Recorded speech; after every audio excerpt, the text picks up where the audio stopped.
Okay, so KP asks, do you have any videos where you speak on closing only on the phone? Thanks. All right, so I'm going to give you guys everything you need. I'm going to go through a step-by-step guide to going from a cold call to a sale. So everything you need and the most common mistakes.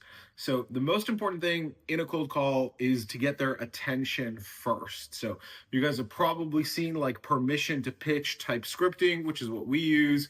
What we really want is to get their full and undivided attention. It sounds like we're pitching. What we really want is their attention. The second step is they need a reason to meet. There are two ways to do this.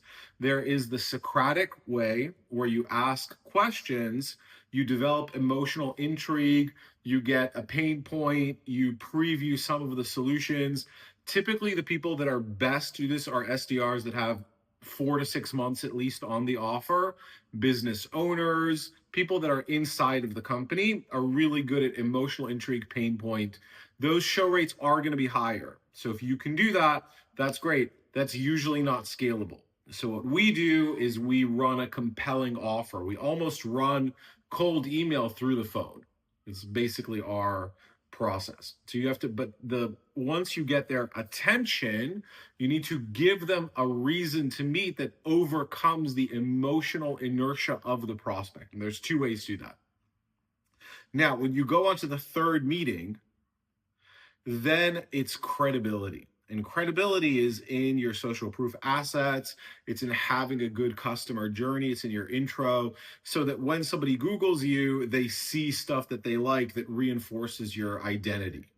And if you don't have sufficient credibility, they're just not going to take the meeting. They're just going to cancel. This is very common.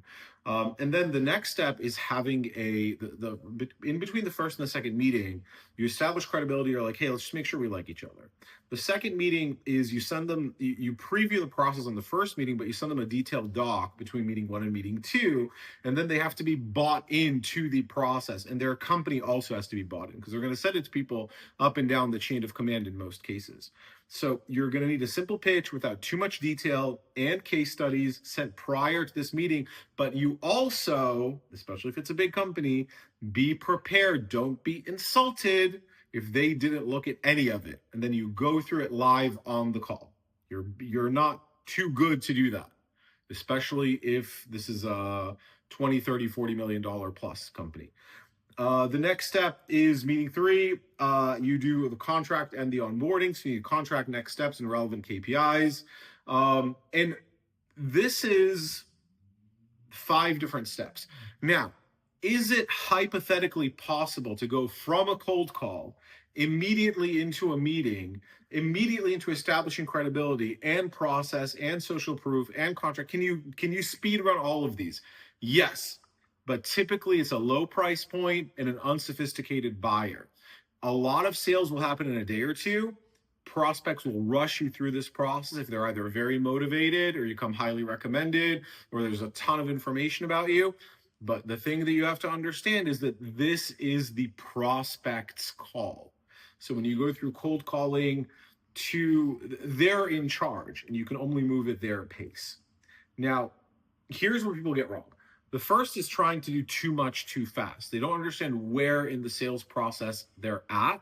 So they try to establish credibility before they have their attention, or they try to close a sale before the prospect understands their process. And they try to force like logical due diligence without giving the prospect time to think. So you need to separate these two. Other thing I see a lot is kicking the prospect off the train. So your train is the structure of your sales process. You go from meeting to meeting to meeting to meeting until they sign up, or the prospect will get off the train. They cancel the meeting. They don't want to talk to you. That's how they say no. It's very rare to get explicit, I don't want to work with you, F off in B2B sales. Usually the way they say no is they get off the train. But what most of people do is they kick them off the train before they even have a chance to get off. They're like, let's follow up, and there's no meeting. So the other one is not respecting their time or asking for too much too fast. The biggest problem in sales is the logical due diligence of the prospect and the intelligence of the prospect not respected. Biggest problem in marketing is the opposite. The emotional journey of the prospect is not respected. And then the last thing I want to touch on is phone versus Zoom.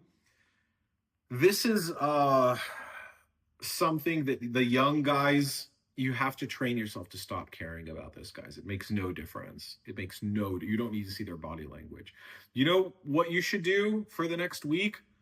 Just don't look at Zoom. Have a Zoom meeting. Don't look at the camera. Don't look at their reactions. Don't look at their face. Don't look and check if their eyes are dilated.